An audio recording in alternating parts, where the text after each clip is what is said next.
ওই দুর্ঘটনার পরপরই আমরা কাভার্ড ভ্যানটি আটক করি এবং ইতিমধ্যে আপনারা জানেন যে ড্রাইভারকে আটক করা হয়েছে, মামলা হয়েছে। মামলা এখন তদন্ত করে আমরা দ্রুততম সময়ে আমরা আদালতের কাছে ন্যস্ত করবো বিচারের জন্য। আর এখানে সকাল থেকে 10টা থেকে যে রাস্তা অবরোধ ছিল, ইতিমধ্যে রাস্তা অবরোধ ছেড়ে দিয়েছেন, গাড়ি চলাচল শুরু হয়েছে।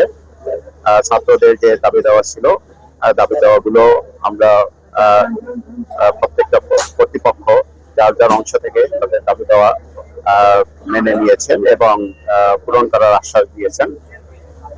আমার তরফ থেকে মামলার সুষ্ঠু তদন্তের পাশাপাশি এখানে ফুটওভার ব্রিজ না হওয়া পর্যন্ত আমরা এখানে একটা ট্রাফিক সিস্টেম রাখবো, ট্রাফিকের লোকজন থাকবে যাতে ছাত্রদের ছুটি এবং যখন শুরু হয় তখন পারাপারে যাতে সুবিধা হয় সেই ব্যবস্থাটা আমরা দেখবো।